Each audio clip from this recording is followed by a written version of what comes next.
வணக்கம் நேயர்களே, நீங்கள் கேட்டுக்கொண்டிருப்பது பட்டாம்பூச்சி எஃப்எம். இது தேநீர் கடை. தேநீர் கடையில வாரம் ஒரு அற்புதமான ஆளுமைய சந்திச்சிட்டு இருக்கோம். அந்த வகையில இன்னைக்கு நம்ம சந்திக்க போற அந்த ஆளுமை யார் தெரியுமா? தமிழ்நாடு குடிநீர் வடிகால் வாரியத்தில் 32 ஆண்டுகள் வெகு சிறப்பாக பணிபுரிந்து ஓய்வு பெற்ற நீரியல் வல்லுநர், தமிழ்நாடு ஈரநிலை இயக்கத்தின் பொறுப்பாளர், சுற்றுச்சூழல் ஈடுபாட்டாளர், மிகச்சிறந்த மனிதநேய பண்பாளர் டாக்டர் மோகன் அவர்களை தான் சந்திக்க போறோம்.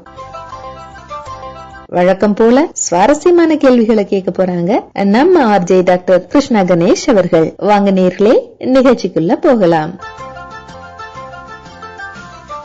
வணக்கம் சார். வணக்கம் மேடம். பட்டாம்பூச்சி எஃப்எம் நேயர்களுக்கு எனது அன்பான வணக்கத்தை தெரிவித்துக் கொள்கின்றேன். நான் தமிழ்நாடு குடிநீர் வடிகால் வாரியத்தில் நிலநீர் வல்லுநராக பொறியியல் பணியில் ஒரு 32 ஆண்டு காலமும், வனத்துறையில் ஒரு 3 ஆண்டு காலமும் பணியாற்றி இருக்கிறேன். நீர் சேகரிப்பு, நீரை எங்கு கண்டறிதல், இந்த மாதிரி ஒரு துறையில நான் பணியாற்றுறதுனால அனுபவங்கள் அதிகம். மக்களுக்கு என் சார்பா நிறைய நான் இந்த இடத்துல அறிவுரையும் சொல்ல வர விரும்பல, கருத்துக்களை என்னால நிறைய சொல்ல இயலும். மகிழ்ச்சிங்க சார். உங்களோட இளமை பருவம், படிப்பு பத்தி எல்லாம் நம்ம பட்டாம்பூச்சி எஃப்எம் நேயர்களுக்கு சுருக்கமா சொல்லுங்க சார். என்னோட இளமை காலம் நாங்க தான் முதல்ல +2 குரூப் நாங்க தான் ஃபர்ஸ்ட் செட். எங்க செட் 1978 இருந்து 80 எங்க செட். வெளியில 80. நாங்க ஒரு விவசாய குடும்பத்தை சார்ந்த ஒரு பின்புலம் எனக்கு. அதனால பிஎஸ்சி விவசாயம் படிக்கணும் தான் என்னுடைய ஆர்வம். அது தொடர்பாக தான் என்னுடைய படிப்பே நான் மேற்கொண்டேன். அந்த சயின்ஸ் குரூப் எடுத்து படிச்சேன். அதே மாதிரி அந்த இதுல நிறைய முயற்சி செய்தேன்.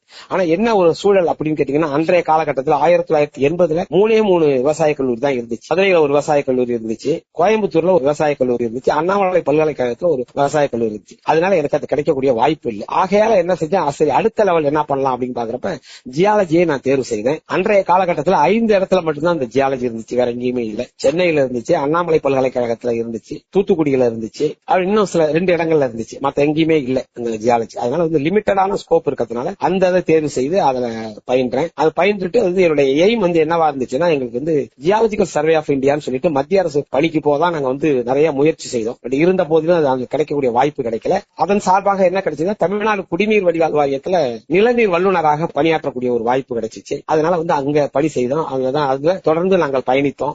தமிழ்நாட்டு மக்களுக்கு தண்ணீருடைய தரத்தை பத்தியும் தண்ணீருடைய அளவுகளை கொடுக்கறத பத்தியும் நிறைய எங்களால செய்ய முடிஞ்சிச்சு. இப்படி மக்களுக்கு தொண்டாற்றக்கூடிய ஒரு பாக்கியம் எனக்கு கிடைச்சிச்சு. அப்படிதான் நான் சொல்ல விரும்புகிறேன். குடிநீர் வடிகால் வாரியத்துல 30 வருஷத்துக்கு மேல ரொம்ப சிறப்பா பணியாற்றி இருக்கீங்க இல்லையா? அதுல மறக்க முடியாத நிகழ்வுன்னு ஏதாச்சும் இருந்தா சொல்லுங்க சார். குடிநீர் வடிகால் வாரியத்தில் பொறியியல் பிரிவில் நிலநீர் வல்லுநராக பணியாற்றி இருக்கிறேன். இதுல மறக்க முடியாத நிகழ்வு அப்படின்னு சொல்ல போனா என்னன்னு கேட்டீங்கன்னா, தமிழகத்திலே வறண்ட பகுதின்னு சொல்றதெல்லாம் பாத்தீங்கன்னா சிவகங்கை ராமநாதபுரம் மாவட்டம் தான். அந்த ராமநாதபுரம் மாவட்டத்திலயும் திருவாடனைன்னு சொல்லிட்டு ஒரு ஏரியா இருக்கு, ஒரு ஒன்றியம் இருக்கு. அதுல மட்டும் பாத்தீங்கன்னா கிட்டத்தட்ட ஒரு 40-50 ஸ்கொயர் கிலோமீட்டர்ல ஒரு நல்ல அக்கிஃபர் இருக்கும். நல்ல ஓரளவு குடிக்கக்கூடிய அளவுல தரமுடிய ஒரு தண்ணி கிடைக்கக்கூடிய ஒரு, அதாவது நீர் தாரைகள்னு சொல்லுவாங்க, அக்கிஃபர்னு நீர் தாரைகள் சொல்லுவாங்க. அந்த இடத்தை மட்டும் தேர்வு செய்து அதை தாண்டி எங்க போட்டீங்கன்னாலும் நம்ம உப்பு தண்ணியா போயிடும். அந்த இடத்தை மட்டும் ஐடென்டிஃபை பண்ணி அந்த இடத்துல மட்டும் ஆழ்குழாய்கள் அமைத்து அந்த மக்களுக்குரிய தண்ணிகளை கொடுக்கக்கூடிய வாய்ப்பெல்லாம் எனக்கு கிடைச்சிச்சு. அதுவே எனக்கு ஒரு வாழ்க்கையில ஒரு பெரிய சந்தோஷம் தான். ஏன்னு கேட்டீங்கன்னு வச்சுங்களேன், மக்கள் பொதுவா என்ன செய்வாங்கன்னு கேட்டீங்கன்னா, எங்க ஊருக்கு போர் போட்டு கொடுங்கன்னு கேட்பாங்க. அப்ப அந்த மாதிரி போர் அந்த மாதிரி எல்லாம் போட முடியாது. போட்டோம்னா அது இழப்பதான் உண்டு பண்ணும். ஏன்னு கேட்டீங்கன்னா, எங்க எல்லாமே ஓர் நீர். ராமநாதபுரத்துல மாவட்ட ஆட்சியரோட கேம்பஸ்ல பாத்தீங்கன்னா 20 அடிக்கு உப்பு தண்ணி. இப்ப இந்த மாதிரி சூழல்ல அந்த திருவாடனை கீஃபரை மட்டும் செலக்ட் பண்ணி அதிலே போரை போட்டு அது கிட்டத்தட்ட பாத்தீங்கன்னா 1300, அதாவது மொத்த கரை உப்புகள்னு சொல்லக்கூடிய 1300 இருக்கும் அந்த உப்பு கரை உப்புகள். அதிகபட்சம் 2000 இருக்கலாம்னு சொல்றாங்க. பட் எங்க போனீங்கன்னாலும் 5000-7000 போயிடும் அந்த உப்போட அளவு. இந்த இடத்துல மட்டும் ஒரு 1300 இருக்கும். அந்த இடத்த மட்டும் தேர்வு செய்து அந்த இடத்துல ஆய்வு செய்து அதுல தேர்வு செய்து அந்த ஆழ்குழாய் அமைத்து அந்த தண்ணியை நம்ம டேப் அப் பண்ணி மக்களுக்கு குடிக்கக்கூடிய வாய்ப்பு கிடைச்சிச்சு. அது ஒரு பெரிய அனுபவமா தான் மேடம் நான் கருதுகிறேன். மகிழ்ச்சிங்க சார். அது எப்படிங்க சார் கரெக்டா பர்டிகுலரா அந்த இடம் மட்டும் உங்களால கண்டுபிடிக்க முடிஞ்சது? இது ஒரு பெரிய ஸ்டடி. அது நான் கண்டுபிடிக்கல, எங்களுடைய ஜியாலஜிஸ்ட் அந்த அங்க உள்ள ஹைட்ரோ ஜியாலஜிஸ்ட் எல்லாம் டிமார்க்கேட் பண்ணி வச்சிருந்தாங்க. அதோட எல்லை மீறாமல் நாங்க பாத்துக்கிட்டோம். அதாவது என்ன, ஒரு ஊர்ல இருந்து என்ன செய்வாங்க, எங்க ஊர்ல ஒரு போர் போட்டு தாங்கம்பாங்க. நாங்க என்ன செய்வோம்னு கேட்டீங்கன்னா, அந்த இடத்துல ஆய்வு செய்வோம். எங்கள்கிட்ட இந்த புவி பௌதிக ஆய்வுன்னு சொல்லி ஆய்வு கருவிகள் இருக்கு எங்கள்கிட்ட. சரிங்க. அந்த ஆய்வு செய்து, அதாவது அந்த புவி பௌதிக ஆய்வு செய்து, அதாவது ஜியோபிசிக்கல் இன்ஸ்ட்ருமெண்ட் சொல்லுவாங்க, அதை வைத்து நாங்க அந்த இடத்துல லொகேட் பண்ணி டிமார்க்கேட் பண்ணி அந்த எல்லையை மீறாம, அதாவது அந்த எல்லையில இருந்து நீங்க வெளியில போயிட்டீங்கன்னா உடனே அந்த இடத்துல உப்பு தண்ணி வந்துடும். ஒரு கிட்டத்தட்ட பாத்தீங்கன்னா ஒரு போர் போடுறதுக்கு பாத்தீங்கன்னா காசு எவ்வளவு வரும்னு கேட்டீங்கன்னா ஒரு 15 லட்சம் ரூபாய் வரும். அந்த மாதிரி ஒரு இழப்பு ஏற்படாமல் அந்த இடத்துல டிமார்க்கெட் பண்ணி அந்த இடத்துல அதுக்குள்ள மட்டும் போர் போட்டு தூரத்தை அந்த கிராமங்கள் வெளியில இருந்தா கூட அதுக்கு பைப் லைன் மூலமா தண்ணி கொடுக்கறது, அந்த மாதிரி தண்ணி கொடுத்து அந்த எல்லையை மீறாமல் மக்களுக்கு செய்யக்கூடிய வாய்ப்பு கிடைச்சிச்சு. நீரின்றி அமையாத உலகுன்னு வள்ளுவர் சொல்லியிருக்காரு இல்லைங்களா? அது எந்த அளவுக்கு உண்மைன்னு நீங்க சொல்லுங்க. நீரின்றி அமையாத உலகு யார் யாருக்கும் வானின்றி அமையாத ஒழுக்கு, வானின்றி வழங்கி வருவதால் தானமிர்தம் என்று உணரப்பட்டு மணி நீரும் மண்ணும் மழையும் அடநில காடும் உடையதரன் பரப்புயர நீர் உயரும், நீர் உயர நெல் உயரும், நெல் உயர குடி உயரும், குடி உயர கோல் உயர்வான், ஆபத்துக்கு உதவாத பிள்ளை அரும்பசிக்கு உதவாத அண்ணன், தாகத்தை தீர்க்காத தண்ணீர், தரித்திரம் அறியாத பெண்டீர், கோபத்தை அடக்காத வேந்தன், குறுமொழி கொள்ளாத சீடன், பாபத்தை போக்காத தீர்த்தம், பயனிலை எழுந்தானே. குறள் மட்டும் இல்ல, பல்வேறு நூல்கள்ல நீரோட முக்கியத்துவத்தை சொல்லப்பட்டிருக்கு. கண்டிப்பாங்க. வள்ளுவர் பாத்தீங்கன்னா ஃபர்ஸ்ட் முதல் அதிகாரத்துக்கு அடுத்த அதிகாரத்துல இந்த குறளை வச்சிருக்கிறார். என்ன காரணம் அப்படின்னா, நீர் இல்லாமல் இந்த உலகம் இல்ல. அதை விட ஒரு பாயிண்ட் மேல போய் நான் உங்களுக்கு சொல்லணும்னா, நம்ம நீர் அப்படின்னு சொன்னாலே எல்லாருமே எந்த ஒரு மாணாக்கரும் சரி ஒரு பெரியவங்களும் சரி என்ன சொல்லுவாங்கன்னா அதோட ஃபார்முலா H2O சொல்லுவாங்க. ஆனா H2O அத ஹைட்ரஜனோட 2 மடங்கையும் ஆக்சிஜனோட 1 மடங்கையும் நீங்க ஒன்னா சேர்த்தீங்கன்னா அந்த இடத்துல நீர் உருவாகவே உருவாகாது. நம்மள்ட்ட எவ்வளவு வேணாலும் பணம் இருக்கலாம், எவ்வளவு வேணாலும் அறிவியல் பின்புலம் இருக்கலாம், நமக்கு இருந்தாலும் நம்ம வந்து அந்த தண்ணியை உற்பத்தி பண்ண முடியாது. அது இந்த தண்ணியை ஹைட்ரஜனையும் ஆக்சிஜனையும் ஒன்னா ஒரு பிரஷர் டெம்பரேச்சர்ல நீங்க சேர்த்தீங்கன்னா என்ன வரும், நீர் திவலைகள் தான் வரும். அது பாத்தீங்கன்னா பியூர்லி வந்து இந்த இது மாதிரி இருக்கும், பேட்டரியில ஊத்தக்கூடிய இந்த டிஸ்டில்டு வாட்டர் மாதிரி தான் இருக்கும் ஒழிய அதுல வந்து எந்த மினரல் கண்டென்ட் எல்லாம் இருக்காது. இந்த ஒரு துளி நீரை கூட நம்ம வந்து உருவாக்க முடியாது. இந்த பூமியில இருக்கிற அனைத்து நீரும் வந்து மழை மூலமாக தான் இந்த பூமிக்கு வந்திருக்குது. அதனாலதான் இது வான் சிறப்புன்னு தான் சொன்னார் வள்ளுவர். மழை மூலமாக வந்த தண்ணியை நம்ம வந்து சிறப்பா பயன்படுத்திக் கொள்ளணும் அப்படிங்கறத 10 குறளையும் சொல்லியிருக்கிறார், பல்வேறு குறள் வழியா அதை சொல்லியிருக்கிறாரு. அதனால வந்து அவங்க மட்டும் சொல்லல, பல்வேறு நூல்கள்லயும் அதை பத்தி சொல்லப்பட்டிருக்கு. இளங்கோவடிகள் சிலப்பதிகாரத்தை பாத்தீங்கன்னா அந்த ஃபர்ஸ்ட்லயே வந்து மாமழை போற்றுதும் மாமழை போற்றுதும் சொல்லி அந்த பாடல் ஆரம்பிக்கும் போது அப்படி ஆரம்பிக்கிறார். வள்ளுவர் மட்டும் எல்லாருமே சொல்லியிருக்காங்க. இந்த இடத்துல நான் வந்து உங்களுக்கு வற்புறுத்த விரும்புகிறேன் மேடம். நீரோட சிறப்பை எல்லாரும் உணர்ந்ததோட இல்லாம எவ்வளவு அறிவியல் நுட்பம் இருந்தாலும் அந்த நீரை உருவாக்கவே முடியாது அப்படிங்கிற இடத்துல இருக்கக்கூடிய இவ்வளவு இன்றியமையாத தண்ணீரை சிக்கனமா பயன்படுத்துறத பத்தி நம்ம பொதுமக்கள் கிட்ட விழிப்புணர்வு இருக்குங்களா? தண்ணி என்ன நினைக்கிறாங்கன்னா அது வந்து நிறைய வரும் அப்படின்னு நினைக்கிறாங்க. ஒரு காலத்துல உங்க வீட்டுல கிணறுல தண்ணி எடுத்து குடிச்சிருப்பாங்க, இப்ப வந்து ஆழ்குழாயில போட்டு குடிக்கிறாங்க. இன்னும் பாத்தீங்கன்னா இன்னும் டெப்த்ல போயிட்டே இருக்காங்க. நீங்க வந்து கோவை மாவட்டம் அப்படிங்கும்போது பாத்தீங்கன்னா அங்கெல்லாம் பாத்தீங்கன்னா வந்து 1000 அடி 1300 அடி போர் போட்டிருக்காங்க. அதுக்கு காரணம் என்ன அப்படின்னு கேட்டீங்கன்னா மேல உள்ள நீரெல்லாம் நம்ம எடுத்துட்டோம், அந்த நீர் வந்து மறுபடியும் உள்ளுக்குள்ளார போகல, அதனால டெப்த் நோக்கி போயிட்டே இருக்கிறோம். இப்படி வந்து ஒரு சூழல் இருக்குது. அதனால வந்து சிக்கனமாக தண்ணியை பயன்படுத்தலாம். நான் நிறைய இடத்துல பாப்பேன், ரோட்ல போகும்போது பாப்பேன், டேப்ல தண்ணி வரப்ப பாத்தீங்கன்னா நல்லா ஃபுல்லா திறந்துட்டு கால கழுவிட்டு இருப்பாங்க. அவங்க கால் கழுவ பயன்படுத்துற நீர் வந்து பாத்தீங்கன்னா 1 லிட்டர் தான் தேவைப்படும். ஆனா அந்த அவங்க கால் கழுவுற நேரத்துல போறது 5 லிட்டர் வந்து வெளியில போயிடும் தண்ணி. இந்த இது விழிப்புணர்வு எல்லாம் மக்களுக்கு வரணும். அதுக்கப்புறம் பாத்தீங்கன்னா நல்லா வசதியா உள்ளவங்க கூட பிளஷ் அவுட் இருக்கு பாத்தீங்களா, டாய்லெட், அது பாத்தீங்கன்னா 6 லிட்டர் 8 லிட்டர் கண்டெய்னர்ல இருக்கும். அவங்க என்ன செய்வாங்க, 8 லிட்டருமே வாஷ்க்கு யூஸ் பண்ணுவாங்க. அது அவசியமே இல்லை. எவ்வளவு வந்து இந்த பிளஷ் அவுட் ஆயிடுச்சுன்னா அதுக்கப்புறம் அங்க தண்ணி தேவையில்லை. அந்த மாதிரி விழிப்புணர்வு தான் அவங்களுக்கு வரணும். அதுக்கப்புறம் பாத்தீங்கன்னு வச்சுக்கோங்களேன், இந்த குடிக்கிற பாட்டில் எல்லாம் இருக்குல்ல, அந்த பாட்டில் எல்லாம் எடுத்து வந்து ஒரு கண்டெய்னர்ல போட்டு டிஸ்போஸ் பண்ணதான் பாக்கணும் ஒழிய அதுலயும் வந்து சுகாதார கேடுகளை உண்டு பண்ற அளவுக்கு அந்த மாதிரியும் ஒரு விழிப்புணர்வு இல்ல. சென்னையில நான் பணியாற்றி இருக்கிறேன். பாத்தீங்கன்னா ஐடி மாணவர்களா இருப்பாங்க, நல்ல வசதியா இருப்பாங்க, நல்லா இருப்பாங்க, தண்ணியை குடிச்சிட்டு ரயில்வே ட்ராக்ல பாட்டில் தூக்கி போடுவாங்க. இப்ப இந்த கருத்தை எதுக்கு நான் சொல்ல வரேன் அப்படின்னு கேட்டீங்கன்னா, அதாவது சமூக பொறுப்பு இல்லாம இருக்காங்க. அந்த சமூக பொறுப்புன்னு ஒண்ணு வந்தா மட்டும்தான் வந்து எல்லாத்தையுமே நம்ம வந்து இந்த நம்மளுடைய தண்ணீரை மத்தவங்களுக்கு விட்டு கொடுத்து போகணும் அப்படிங்கிற எண்ணம் அவங்களுக்கு வரும். இப்ப தண்ணீர்ங்கிறது வந்து பாத்தீங்கன்னா நமக்கு மட்டும் உரியது இல்ல. அதாவது வந்து நம்மளை தவிர தாவரங்களுக்கும் தண்ணீர் உரியது. இதை தவிர பாத்தீங்கன்னா விலங்கினங்களுக்கும் தண்ணீர் உரியது. ஒரு நாய்னா அதுக்கு பாத்தீங்கன்னா 2 லிட்டர் தண்ணி கொடுக்கணும். அதே சமயத்துல ஒரு பன்றினா அதுக்கு 7 லிட்டர் தண்ணி தேவை. கழுதையாக இருந்ததுன்னா ஒரு 22 லிட்டர் தண்ணி தேவை. ஒரு பசுவா இருந்தா 65 லிட்டர் தண்ணி தேவை. ஒரு யானையா இருந்தா ஒரு 120 லிட்டர் தண்ணி தேவை. இது வந்து நம்ம மட்டும் வாழ்ந்தா பத்தாது, இங்க உள்ள மிருகங்களும் வாழணும், தாவரங்களும் வாழணும். அதெல்லாம் கருத்தில் கொண்டு வந்து எல்லாமே சிக்கனமாக பயன்படுத்தணும். தேவையை இல்லைன்னா நிறுத்திக்கணும். அவங்க பாட்டு திறந்து விட்டுட்டு பாத்தீங்கன்னா அவங்க சோப் போட்டுட்டு இருப்பாங்க. அதெல்லாம் குறைக்கணும். அதுக்கப்புறம் பாத்தீங்கன்னு வச்சுங்களேன், டேப்ல சும்மா கைதான் கழுவி போவாங்க. அதுக்காக ஒவ்வொரு முறையும் டேப்பை திறந்துட்டு இருப்பாங்க. அது மாதிரி இல்லாம ஒரு கண்டெய்னர்ல தண்ணியை பிடிச்சி வச்சு அதுல இருந்து ஒரு டம்ளர்ல இருந்து எடுத்து கையை மட்டும் கழுவினாங்கன்னு வச்சுங்க, நிறைய தண்ணி வந்து சேவிங்ஸ் ஆகும். இந்த தண்ணிங்கிறது நமக்கு மட்டும் இல்ல, நம்ம எதிர்கால சந்ததியினருக்கு விட்டுட்டு செல்லணுங்கிறது என்னுடைய வேண்டுகோள். ஓகேங்க சார். தொழிற்சாலைகள் மற்றும் விவசாயத்துக்கு அதிகமா தண்ணீர் தேவைப்படுதுன்னு நமக்கு தெரியும். என்னென்ன வழிமுறைகளை கையாண்டா அவங்க வந்து தண்ணீரை சிக்கனமா செலவு பண்ண முடியுங்கிறத பத்தி சொல்லுங்க. விவசாயத்தை பொறுத்த வரைக்கும் நேஷனல் வாட்டர் பாலிசி என்ன சொல்லுதுன்னு கேட்டீங்கன்னா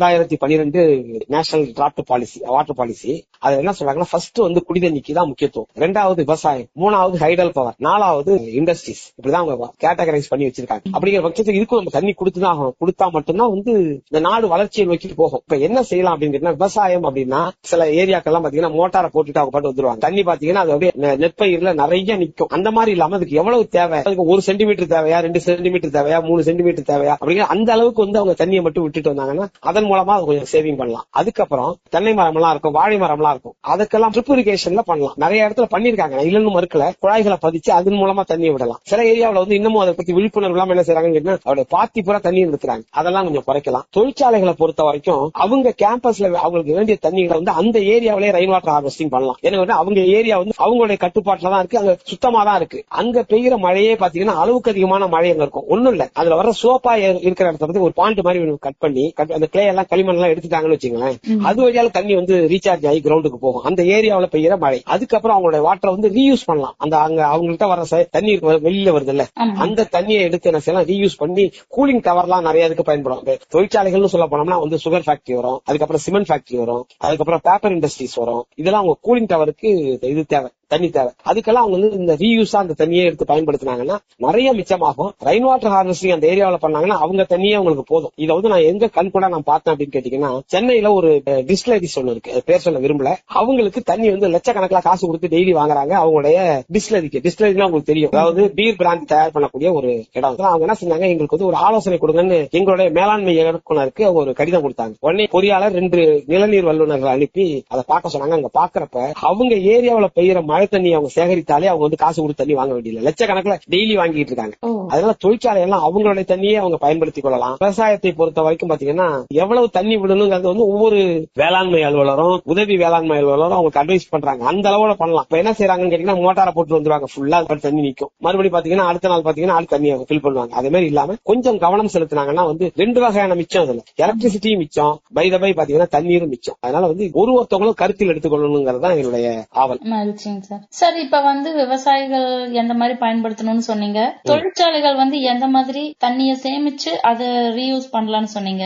வீட்டுல வந்து எந்த வகையில எல்லாம் தண்ணிய சேமிக்கலாம்? நீங்க வந்து திண்டுக்கல்ல போய் பாத்தீங்கன்னு வச்சுங்களேன், அவங்க என்ன செய்வாங்கன்னு கேட்டீங்கன்னா, தொடர்ந்து தண்ணி டெய்லி வராது தண்ணி, ஒரு குறிப்பிட்ட நாளைக்கு ஒரு தடவை தான் தண்ணி வரும். அவங்க என்ன செய்வாங்கன்னா, ட்ரெஸ்ஸை வாஷ் பண்றாங்கல்ல, வாஷ் பண்ணும்போது 3வது வாஷ் பண்றப்ப அந்த தண்ணி வந்து ஆல்மோஸ்ட் பியூர் வாட்டர் மாதிரி தான் இருக்கும். அந்த வாட்டர் எல்லாம் என்ன செய்வாங்க, ஒரு ட்ரம் மாதிரி இதுல கலெக்ட் பண்ணி அதை வந்து டாய்லெட்ஸ் யூஸ் பண்ணுவாங்க. அதாவது இந்தியன் ஸ்டைல் டாய்லெட்டுக்கு அது வந்து ஒரு வகையான ரீயூஸ். அதுக்கப்புறம் தண்ணி வெளியில வருது அப்படின்னா அந்த தண்ணி வந்து ஒரு கிச்சன் கார்டன் மாதிரி வெளியில விட்டாங்கன்னு வச்சுங்களேன், அதுவே வந்து ஒரு 2 பிளான்ட் வரும். அது என்விரான்மெண்டல் இதுவா இருக்கும். அந்த சாக்கடை மாதிரி தண்ணி தேங்காமல் அது வந்து ஈகோ ஃப்ரெண்ட்லியா இருக்கும். அதே மாதிரி பல் விளக்குறப்ப பாத்தீங்கன்னா அது தண்ணியை திறந்து விட்டு பல் விளக்கிட்டு இருப்பாங்க. அதே மாதிரி இல்லாம தேவைக்கு நேரத்துல மட்டும் கொஞ்சமா திறந்துட்டு நம்ம பல்ல விளக்கிட்டு மறுபடியும் மூடலாம். அதுக்கப்புறம் மக்கை யூஸ் பண்ணலாம். மக்கை யூஸ் பண்ணாவே ஆட்டோமேட்டிக்காவே தண்ணியோட அளவு வந்து கம்மியாக போயிடும். அரிதான தண்ணியை வந்து நம்ம மக்களுக்கு வந்து நம்ம விட்டு செல்லணும், நம்ம பேர குழந்தைகளுக்கு விட்டு செல்லணுங்கிற எண்ணம் ஒண்ணு வரணும். இந்த பூமி வந்து பாதுகாக்கப்படணுங்கிற எண்ணம் வரணும். சேவ் எர்த்துங்கிற மைண்ட் வந்து அவங்களுக்கு வேலை செய்யணும். அப்ப மட்டும்தான் அவங்களால அது செய்ய முடியும். புரியுதுங்க சார்.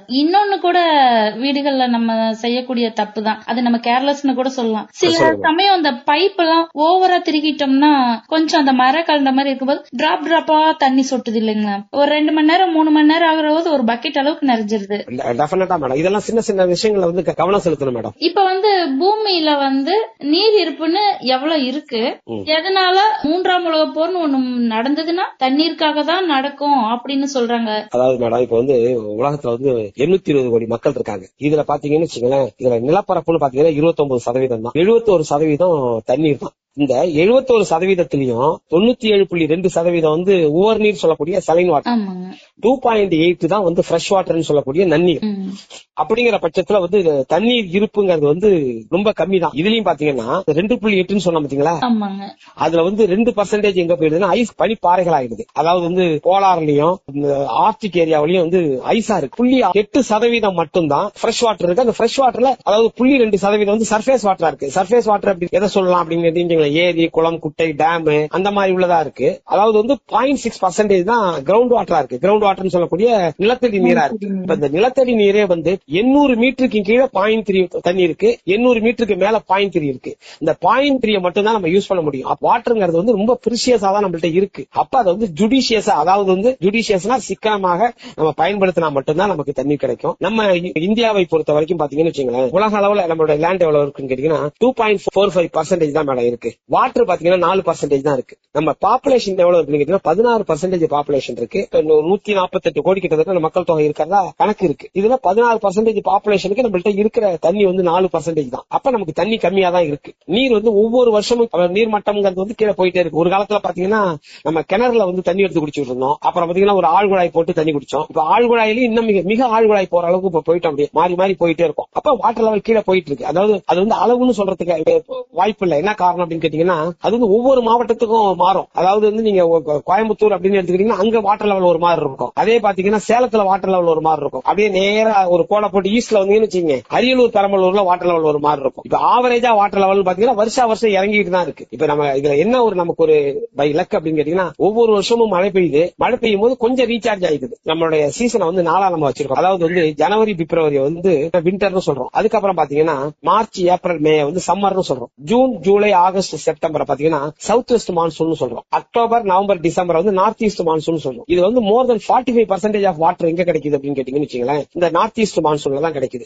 அப்ப அந்த தண்ணி ஓரளவு ரீசார்ஜ் ஆகுது. பாதி கடலுக்கும் போகுது. கடலுக்கு நம்ம போகலன்னு சொல்லல, கடலுக்கும் போகுது. எனிவே வந்து ரீசார்ஜ் ஆகுது. இப்ப கடந்த சில ஆண்டுகளாக ஒரு நல்ல நிகழ்வு ஒண்ணு நடந்துகிட்டு இருக்கு. அது என்னன்னு கேட்டீங்கன்னா, அரசாங்கம் வந்து நம்ம இந்த மணல் எடுக்கிறது இல்ல, மணல் எடுக்க அனுமதிக்கவும் இல்ல. யூஸ் பண்றதெல்லாம் எம் சாண்ட், பி சாண்ட் சொல்லக்கூடிய சாண்டை யூஸ் பண்றாங்க. அப்ப அதனால அந்த மணல் ஆத்துல தங்கி இருக்கிறதுனால பெய்யற தண்ணியானது அந்த நீர்த்தார்கள், அதை சொல்லக்கூடிய அக்யூஃபர்லயே தங்கி இருக்கும். அதுக்கப்புறம் நிலப்பரப்போட தொடர்புல இருக்கும் அந்த மணல் பாங்கான பகுதி. அப்ப என்ன செய்யும், அதாவது உள்பகுதி, நிலப்பகுதிகள் உள்பகுதியிலேயே நீர் ஊடக்கூடிய வாய்ப்பு ஒண்ணு இருக்கு. கொஞ்சம் முன்னைக்கு கொஞ்சம் ஆறுதல் இருக்கு மேடம். புரியுதுங்க சார். சரி, இப்ப நீங்க சொன்னீங்க இல்லையா மழை பெஞ்சு கடல்ல கலக்கிறது அப்படிங்கறது, அளவுக்கு அதிகமா பெய்யற மழை நீர் வந்து கடல்ல கலந்து வீணாகுதுன்னு நிறைய பேரு நிறைய விதமா பேசுறாங்க. அப்படி அது உண்மையா இருக்கிற பட்சத்துல அதை தடுக்க நம்ம அரசு என்னென்ன நடவடிக்கைகளை மேற்கொள்ளணும், அதை பத்தி சொல்லுங்க.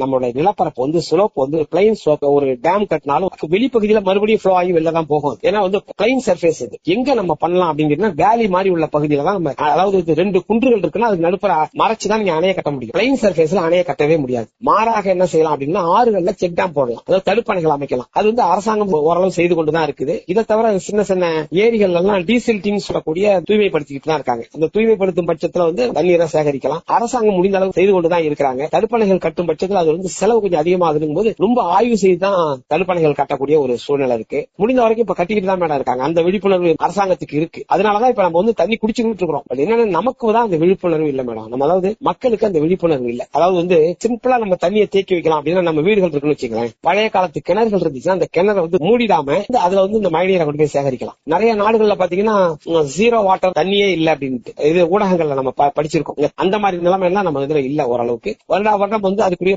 ஃபண்ட் எல்லாம் ஒதுக்கி பண்றதுனாலதான் மேம்பட்டு இருக்கு நமக்கு ஓரளவுக்கு. அதே மாதிரி பாத்தீங்கன்னா டேம்ல எல்லாம் வந்து ஓரளவு தண்ணி ஸ்டோரேஜ் இருக்கு. கிட்டத்தட்ட பாத்தீங்கன்னா ஒரு நாளைக்கு உங்களுக்கு 8500 மில்லியன் லிட்டர்ஸ் வந்து நம்ம மக்களுக்கு தேவைப்படுது. நம்ம தமிழகத்துல இருக்கக்கூடிய மக்களுக்கு தண்ணி, அரசாங்கம் கொடுக்கக்கூடிய தண்ணி, அதை வந்து அவங்க கொடுத்துக்கிட்டு இருக்காங்க அப்படின்னா என்ன அர்த்தம்னா அங்க தண்ணி இருக்குன்னு தான் அர்த்தம். அதனால ஓரளவு அவங்களும் ஒரு நடவடிக்கை எடுத்துக்கொண்டு இருக்காங்கன்னு தான் அந்த இடத்துல நான் சொல்ல விரும்புறேன் மேடம். இன்னைக்குள்ள நாகரிக உலகத்துல கிட்டத்தட்ட எல்லா வீட்லயுமே ஆரோ வாட்டர் குடிக்கிறதுங்கிறது ஒரு ஃபேஷனா மாறிட்டு இருக்கு. இந்த ஆரோ வாட்டர்ங்கிறது வந்து உடம்புக்கு நல்லதா? அதுல வந்து என்னென்ன நன்மை தீமை எல்லாம் இருக்கு, அதை பத்தி சொல்லுங்க சார். இது வந்து 2 வகையாக பார்க்கணும். அரசாங்கம் கொடுக்கக்கூடிய தண்ணி, அதாவது ஒரு ஆற்றுல இருந்து கொடுக்குறாங்கன்னு வச்சுங்களேன். இப்ப வந்து நீங்க கோயம்புத்தூர்ல இருக்கீங்க, உங்களுக்கு சிறுவாணி தண்ணி உங்களுக்கு வருது அப்படின்னா அது வந்து மிக மிக உப்பு கம்மியா உள்ள தண்ணி. அந்த தண்ணியை நீங்க காய்ச்சி குடிச்சீங்கனாலே போதும், அங்க ஆர்வோ தேவையில்லை. தாமிரபரணியில இருந்து திருநெல்வேலி மாவட்டம், தூத்துக்குடி மாவட்டம், தென்காசி மாவட்டம், விருதுநகர் மாவட்டத்துக்கு அதை கொடுக்குறாங்க தண்ணி. அப்ப அந்த தண்ணியை வந்து காய்ச்சி குடிச்சாலே அவங்க போதும். சில இடத்துல வந்து பாத்தீங்கன்னா தண்ணி வந்து அந்த ராமநாதபுரம், சிவகங்கை மாவட்டங்கள்லாம் பாத்தீங்கன்னா அந்த லோக்கல்ல உள்ள வாட்டர் பாத்தீங்கன்னா ஓரளவு உப்போட அளவு வந்து அதிகமா இருக்கும். அதாவது வந்து 500 மில்லிகிராமுக்கு மேல போச்சுனாலே நம்ம வந்து குடிக்கிற அளவை குறைப்போம். நம்ம அப்ப குடிக்கிற அளவு குறைந்தாலே என்ன ஆகும்னா உடம்புல வந்து பல்வேறு வகையான பாதிப்புகள் உண்டாகும். அந்த கழிவு நீர் எல்லாம் வெளியில போறதுக்கு பாதிப்பு உண்டாகும். இந்த மாதிரி காலகட்டங்கள்ல ஆர்வ வாட்டர் குடிச்சோம்னா வந்து அதனால வந்து மினரல் இல்ல அப்படிங்கறது வந்து ஒரு பக்கம் பக்கம் இருந்தாலும் பெரிய உபாதைகள்ல இருந்து நம்ம தப்பித்துக் கொள்ளலாம். நம்ம உடம்பானது ஒரு செல்ஃப் மெக்கானிசம், தானாவே தன்னை வந்து மேம்படுத்திக் கொள்ளக்கூடிய ஒரு மெக்கானிசம் உடம்புல. இப்ப இது என்ன செய்யும் அப்படின்னு கேட்டீங்கன்னா, தண்ணியில சோடியம் இல்ல, தண்ணியில கால்சியம் இல்ல, தண்ணியில மெக்னீசியம் இல்ல, தண்ணியில பொட்டாசியம் இல்லன்னா அது வந்து எங்கெங்கெல்லாம் இருக்கோ அது நம்மள எடுத்துக்கும். உதாரணமா சொல்ல போனோம்னு வச்சுங்களேன், பால் சாப்பிடுறீங்க, தண்ணியில கால்சியம் இல்ல, பால் சாப்பிடுறீங்கன்னா பால்ல இருந்து அந்த கால்சியத்தை எடுத்துக்கும், முட்டையில இருந்து அந்த கால்சியத்தை எடுத்துக்கும், பொட்டாசியம் எங்க கிடைக்குதோ அங்க அதுல இருந்து எடுத்துக்கும்.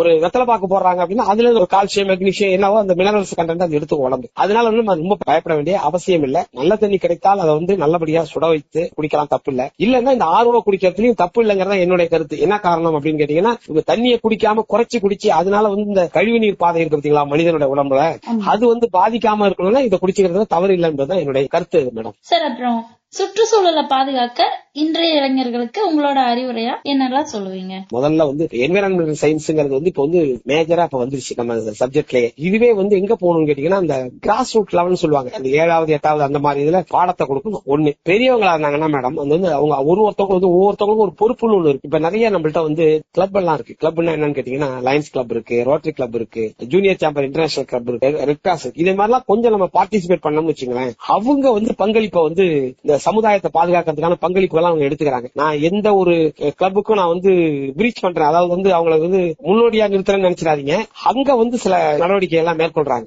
அப்படி பண்ணும் பட்சத்துல நம்ம ஆட்டோமேட்டிக்கா வந்து நம்ம சில லேர்னிங்ஸ் வரக்கூடிய வாய்ப்பு இருக்கு. தமிழ்நாடு அரசு இப்ப என்ன செஞ்சிருக்காங்க அப்படின்னு கேட்டீங்கன்னா, அதாவது வந்து தமிழ்நாடு வெட்லாண்ட் மிஷன், அதாவது வந்து ஈரநிலை இயக்கம், தமிழ்நாடு ஈரநிலை இயக்கம்னு ஃபார்ம் பண்ணிருக்காங்க. அதுல வந்து பள்ளி மாணவர்கள் எல்லாம் வந்து ஈரநிலை நண்பர்கள் எடுக்கிறாங்க. அவங்க என்ன செய்யறாங்கன்னு கேட்டீங்கன்னா, வெளிப்பகுதியில கலக்கக்கூடிய பிளாஸ்டிக்களை பொறுக்கிறது, கிளாஸ் பாட்டில் எடுக்கிறது, எடுத்து எல்லாத்தையும் தூய்மைப்படுத்துறது பணியில ஈடுபடுறாங்க. இத மாதிரி வந்து நம்மள வந்து ஏதாவது ஒரு இயக்கத்துல இணைத்துக் கொண்டோம்னா, ஒன்னு அரசு துறையாக கூட இருக்கலாம், அல்லது வந்து பிரைவேட் ஏஜென்சியா கூட இருக்கலாம், இணைத்துக் கொண்டு நம்ம கொஞ்சம் ஒர்க் பண்ணணும்னு நம்ம சிந்தனை இருந்துச்சு வச்சுங்க, நம்ம உயரலாம். உதாரணமா சொல்ல போனா, நிறைய ஆலயங்கள்ல வந்து இந்த புல் பூண்டெல்லாம் எடுக்கிறதுக்கு வந்து ஒரு யூனிட் மாதிரி வச்சிருக்காங்க. வயது முதிர்ந்த அன்பர்கள் எல்லாம் ஒரு குழுவா போயிட்டு அந்த ஆலயத்துல உள்ள புல்லெல்லாம் எடுக்கிறாங்க. அது வந்து ஆலயப்படி, அது நம்ம அதுக்குள்ள நான் வரல இருக்கு. நமக்கு வந்து சமுதாயம், இந்த பூமி பாக்குற பட்சத்துக்கு வந்து நம்ம வந்து இந்த மாதிரி இதுல ஈடுபடலாம். அதாவது தூய்மைப்படுத்துறது, இந்த அவேர்னஸ் உங்களுக்கு கொடுக்கறது, இந்த மாதிரி பணிகள் ஈடுபட்டாங்கன்னா ஓரளவு இந்த பூமி பந்தை வந்து நம்ம பாதுகாக்கலாம். அதாவது ஒரு பாட்டில வந்து தண்ணியை குடிச்சிட்டு ரோட்ல வீசுறாங்க அப்படின்னா அது வந்து அதனால நிறைய விளைவுகள்லாம் வரக்கூடிய வாய்ப்பு இருக்கு. அது கூட இங்க நம்ம தெரிஞ்சுக்காம இருக்கோம். அந்த மாதிரி விழிப்புணர்வுகளை வந்து எங்க யார் வழங்குறாங்களோ அதை நம்ம எடுத்துக்கொண்டு மேல மேல அவங்க வந்து உயரணும்னு தான் இந்த இளைஞர்களை நான் கேட்டுக்கொள்றேன் மேடம். அதாவது குடிநீரும் சுகாதாரமும் வந்து 2 கண்கள். யுனைடெட் நேஷன் வந்து ஒரு 17 கோல்ஸ் வந்து அனௌன்ஸ் பண்ணிருக்காங்க. 17 கோல்னா அதாவது சஸ்டைன் டெவலப்மெண்ட் கோல் சொல்லிட்டு சொல்லியிருக்காங்க. அதாவது நோ ஹங்கர், நோ பாவர்ட்டி அப்படின்னு வரிசையா வரும். அதுல 6வது கோல் வந்து வாட்டர் அண்ட் சானிடேஷன், தண்ணீரும் சுகாதாரமும். இது ரெண்டும் ஒருங்கிணைந்து இருந்தா மட்டும்தான் வந்து ஒரு நாட்டுடைய வளர்ச்சி வரக்கூடிய வாய்ப்பு இருக்கு. நம்ம எல்லாரும் என்ன செய்யணும்னு கேட்டீங்கன்னா வந்து அதாவது என்ன சொல்றாங்க, கை கழுவுதல், ஹேண்ட் வாஷ் சொல்லிட்டு ஒரு நிகழ்வு இருக்கு. அது கை கழுவுறது ஒரு 5 முறை கை கழுவணும்னு சொல்லி WHO வந்து சொல்லுது. என்னன்னு கேட்டீங்கன்னா 5 முறை என்ன அப்படின்னு கேட்டீங்கன்னா, ஃபர்ஸ்ட் வந்து சமைக்க போறதுக்கு முன்னாடி வந்து கை கழுவ சொல்றாங்க. குழந்தைங்களுக்கு சாதம் ஊட்டுவதற்கு முன்னாடி கை கழுவ சொல்றாங்க, சோப்பு போட்டு கை கழுவ சொல்றாங்க. குழந்தைகளோட மலத்தை எடுத்து நீக்கிறதுக்கு பிறகு கை கழுவ சொல்றாங்க. அதுக்கப்புறம் பாத்தீங்கன்னா மலம் கழித்து வந்த பிறகு கை கழுவ சொல்றாங்க. இப்படி பல்வேறு வகையான ஹேண்ட் வாஷ் சொல்றாங்க. யாரும் என்னென்ன கழுவுனோம்னா நோய் இல்லாத ஒரு உலகத்தை நம்மளால உருவாக்க முடியும். இது வந்து ஒரு பெரிய நல்ல ஒரு மாற்றத்தை உண்டு பண்ணணும். இப்படி வந்து தண்ணீர் முக்கியமோ அதே மாதிரி சுகாதாரமும் முக்கியம் அப்படிங்கிற இதுல இதையுமே இந்த இடத்துல நான் வலியுறுத்த விரும்புகிறேன் மேடம். மகிழ்ச்சிங்க சார். சில சங்கங்கள்ல எல்லாம் இணைஞ்சு, அமைப்புகள்ல இணைஞ்சு அந்த ஆறு குளத்துல இருக்கிற அந்த பிளாஸ்டிக் கழிவுகள் எல்லாம் எடுக்கிறது, அதெல்லாம் பத்தி சொன்னீங்க இல்லையா? அவங்க போட விட்டுட்டு நம்ம போய் அதுல பொறுக்கிறதுல என்ன இருக்குது, அதுக்கு போடாம இருக்கிற அளவுக்கு நம்ம விழிப்புணர்வு கொடுக்கற மாதிரி ஏதாவது பண்ணா இன்னுமே சிறப்பா இருக்கும் இல்லைங்க. இப்ப ஒரு வாய்க்கால்ல தண்ணி வந்ததுன்னா அது பாசனத்துக்காக வேண்டிதான் எடுத்து விடுறாங்க. ஆனா நம்ம என்ன பண்றோம்னா, அந்த வாய்க்கால்ல தண்ணி வரும்போது நான் விவசாயிகளையே சேர்த்துதான் சொல்றேன். என்னன்னா அவங்க காட்டுல இருக்கிறது, அந்த காட்டுக்கு போற அந்த சுத்தி இருக்க செடியெல்லாம் பறிச்சு அந்த வாய்க்கால் தண்ணிக்குள்ளேயே போடுறது. அப்புறம் அந்த வாய்க்கால் ஓரமா இருக்கிற வீடுகள் பகுதியில இருக்கவங்க எல்லாம் என்ன பண்றாங்க, குப்பைகளை எல்லாம் கொண்டு வந்து அந்த வாய்க்கால்ல போடுறது, அந்த சரௌண்டிங்ஸ்ல இருக்கிறவங்க எல்லாரும் வந்து அதுல துவைக்கிறது. இது மாதிரி எல்லாமே அந்த நீர் வந்து தன்னை சுத்தம் பண்ணிக்கணும் அப்படிங்கறதுக்காக வேண்டி நீரை ரொம்ப நாசம் பண்றாங்க இல்லைங்க. அதே மாதிரி நிறைய சடங்குகள் அப்படின்னு சொல்லிட்டு நிறைய விஷயங்கள் வந்து தண்ணி அப்படிங்கறது எவ்வளவு பொக்கிஷம்னு நம்ம நினைக்கிறோமோ அதை தாண்டி நிறைய நாச வேலைகள் பண்றாங்க இல்லைங்க. இதுக்கெல்லாம் விழிப்புணர்வுக்கு நம்ம என்ன பண்ணலாம்? அதாவது தனி மனித ஒழுக்கங்கிறது மிக மிக முக்கியமான ஒண்ணு. இப்ப வந்து நீங்க இப்ப சொன்னீங்கல்ல, ஒரு நிகழ்ந்த பிறகு நம்ம பண்றது அப்படின்னா அது வந்து நம்ம காலங்காலமா நம்மள்ட்ட ஊறி போச்சு இந்த சில பழக்க வழக்கங்கள்லாம். அதாவது வந்து இந்த மாதிரி இடத்த நம்ம கிளீன் பண்றோம்னு வைத்துக் கொள்ளுங்களேன். ஒரு 100 மாணவர்கள் போய் கிளீன் பண்றாங்கன்னா அட்லீஸ்ட் அதுவாவது அவங்க மனதில் வந்து பதிந்து இன் ஃபியூச்சர் வந்து அதை செய்யக்கூடாதுங்கிற எண்ணம் வரும். அதுக்காகவது நம்ம வந்து இந்த அமைப்புகள் எல்லாம் திரட்டி இதெல்லாம் செய்துதான் ஆகணும். அதே நேரத்தில் அவங்களுக்கு விழிப்புணர்வு நம்ம கொடுக்கலாம். அதாவது வயது முதிர்ந்தவர்களுக்கு போய் நம்ம விழிப்புணர்வுங்கிறது வந்து சொல்லிதான் பார்க்கலாம். பெரிய அளவுல நம்ம ஒன்னும் பண்ண முடியாது. அதாவது நம்மளே நம்மளை திருத்திக் கொள்ளணுங்கிற எண்ணம் வந்து ஒருத்தவங்களுக்கும் அடிப்படையா வரணும். இதுதான் வீட்டு பிள்ளைங்களுக்கு நம்ம வந்து அதனாலதான் இந்த எஜுகேஷன் வந்து கீழ லெவல் கிராஸ் ரூட் லெவல் சொல்லுவாங்க. அதுல கொடுத்தோம்னா அது வந்து அப்படியே உயர்ந்து அவங்களுடைய வீட்டுக்காரங்களுக்கு அந்த பிள்ளைங்க சொல்லி அந்த மாதிரி செய்யக்கூடிய ஒரு வாய்ப்பு இருக்குது மேடம். ஆனா ஒண்ணு நம்மளை நாமே திருத்திக் கொள்ளலன்னா ஒன்னும் யாரும் திருத்த முடியாது மேடம். வீட்டை சுத்தியும் நம்ம வந்து தண்ணி இறங்காத அளவுக்கு நல்ல டைல்ஸ்ல இருந்து எல்லாமே அந்த மாதிரி தானங்க சார் இருக்கு. அப்ப அந்த பெய்யற மழை வந்து நம்ம வீடுகள்ல சேகரிக்கிறதுக்கான வாய்ப்பு இல்லாம போயிருது. ஆனா அந்த பெய்யற மழை தண்ணி வந்து நம்ம வீட்டுல இல்லைனாலும் எங்கேயோ ஒரு பக்கம் போய் சேரதானே செய்யுது. அப்ப அந்த தண்ணி கீழே இறங்காதுங்களா? இந்த தண்ணி எல்லாம் ஓடி போய் எங்க போகும்னா எங்கேயாவது பக்கத்துல இருக்கிற குளங்கொட்டைகளுக்கு தான் போகும். இப்ப என்ன நிலைமை என்ன கேட்டீங்கன்னா, அந்த குளங்கொட்டை போற பாதையெல்லாம் நம்ம வந்து ஆக்கிரமிச்சு அந்த இடத்துல ஏதாவது ஒண்ணு கட்டி, அதாவது ஓரமா இருக்கும்னு சொல்லிட்டு ஏதோ ஒண்ணு கட்டி வச்சிருப்போம். கட்டினா மாட்டீங்கன்னா அதெல்லாம் தடுத்துருது. இதெல்லாம் தடுத்து குளத்தை வந்து தூர்வாரி, அதாவது டீசில்டிங் சொல்லுவாங்க, அது தூர்வாரி நம்ம வந்து அந்த மணல் பகுதி வந்து கீழே கண்ணுக்கு தெரியுதுன்னு வச்சுக்கலாம். தண்ணி பட்ட வேகத்துல அடுத்த நிமிஷம் வந்து அந்த இன்ஃபில்ட்ரேட் ஆகி அதோடைய இந்த அதாவது நீர்த்தாரைகள்னு சொல்லுவாங்க அல்லது அக்யூஃபர்னு சொல்லுவாங்க, அங்க போகக்கூடிய ஒரு வாய்ப்பு இருக்குது. அதனால வந்து தண்ணி வந்து குளத்துக்கு தான் போகுது, அதெல்லாம் மறுக்க முடியாது. பட் அந்த குளத்தை வந்து நம்ம தூய்மையா வைத்திருந்தோம்னா அந்த தண்ணியானது பூமிக்குள்ளார போகும். இல்லன்னா எவாபரேஷன் சொல்லக்கூடிய ஆவியாதல் இருக்கு பாத்தீங்களா, அதன் மூலமா வந்து ஆவியாகிற அளவு தான் கூடும் ஒழிய பூமிக்குள்ளார போற அளவு குறைஞ்சிடும் மேடம். அதனால வந்து நம்ம குளத்தையும் தூய்மையா வைத்துக் கொள்ளணும். இதெல்லாம் இந்த தூய்மையெல்லாம் நமக்கு அடிப்படையா வரணும். அரசாங்கங்களும் நிறைய இடத்துல பாத்தீங்கன்னா அந்த டீசில்டிங் ஒண்ணு பண்றாங்க. நீங்களே பாத்திருப்பீங்க, இந்த குளங்கள்ல வந்து இந்த பொக்கலைன் எந்திரம் வந்து உள்ளார இறங்கி இதெல்லாம் தூய்மைப்படுத்தும். அந்த மாதிரி பண்ணும் பட்சத்திலயும் அந்த தண்ணி வந்து பூமிக்குள்ளார போகும். எந்த அளவுக்கு நமக்கு நடபாதை தேவை அந்த அளவுக்கு போட்டுட்டு மத்த இடத்துல வந்து ஓப்பனா வச்சிருந்தோம்னா அதுலயும் தண்ணி வந்து உள்ளுக்குள்ளார போகக்கூடிய ஒரு வாய்ப்பு இருக்கு மேடம். சின்ன சின்ன மழைநீர் கட்டமைப்புல வீட்டிலேயே அமைக்கலாம். நீங்க ஒரு மழைநீர் சேகரிப்பு போட்டு வச்சுட்டீங்கன்னா ஆட்டோமேட்டிக்கா உங்க போருக்கு வந்து தண்ணி ரீசார்ஜ் போயிட்டே இருக்கும். அப்படி இல்லாதவங்க இப்ப டவுன்ல எல்லாம் என்ன செய்யறாங்க அப்படின்னு கேட்டீங்கன்னா, வந்து வீட்லயே ஒரு சம்ப் வச்சு சம்ப்ல கலெக்ட் பண்ணிக்கிறாங்க அந்த தண்ணியை. அந்த சம்ப்ல இருந்து அவங்க பம்ப் பண்ணிக்கிறாங்க. ஒன்னே ஒரு கண்டிஷன் என்ன அப்படின்னா, சம்புக்குள்ளார வந்து வெயில் படக்கூடாது. வெயில் பட்டுச்சுன்னா பாசி வரும். ஒரு 20 டிகிரி செல்சியஸ் வெயில் படுது அப்படின்னா பாசி வர ஆரம்பிக்கும். எங்கேயாவது ஓப்பனிங்ஸ் இருந்துச்சுன்னா அது வழியால என்ன செய்யும், கொசுக்கள் உள்ளார போயிட்டு முட்டையிடக்கூடிய வாய்ப்பு இருக்குது. அதனால வந்து அது இல்லாமல் நம்ம பாத்துக்கிட்டோம்னா அந்த சம்பை வந்து நம்ம பத்திரமா வச்சுட்டு அதுல இருந்தே தண்ணி எடுத்து நம்ம டொமஸ்டிக் யூஸ் சொல்லக்கூடிய இந்த மத்த யூஸ் கை கால் கழுவுறது அந்த மாதிரி தண்ணிக்கு அதை பயன்படுத்தி கொள்ளலாம். என்ன நினைக்கிறாங்கன்னா, மழை பெய்யுது தண்ணி கிடைக்கும் நமக்கு அப்படிங்கிற ஒரு நம்பிக்கை அவங்கள்ட்ட இருக்கு. அதன் விளைவாக தான் இந்த தண்ணி வந்து கீழே போயிட்டு இருக்குங்கிற ஒரு நிலைப்பாடு இருக்குது மேடம். இவ்வளவு நேரம் வந்து அந்த தண்ணியை பத்தின முக்கியத்துவத்தையும் நம்மளோட நம்பிக்கை எந்த அளவுக்கு இருக்குதோ அந்த அளவுக்கு நம்ம பாதுகாப்பா இருக்கணும், பாதுகாப்பா வச்சுக்கணும் அப்படிங்கறத பத்தி இவ்வளவு நேரம் எங்க கிட்ட பேசினது ரொம்ப மகிழ்ச்சிங்க சார். நன்றி மேடம். நன்றி மேடம். நன்றி நேயர்களே, மீண்டும் இன்னொரு நிகழ்ச்சியில் உங்களை சந்திக்கிறோம். தொடர்ந்து இணைந்திருங்கள். இது நம்ம பட்டாம்பூச்சி FM. இது ஒரு பட்டாம்பூச்சி FM தயாரிப்பு.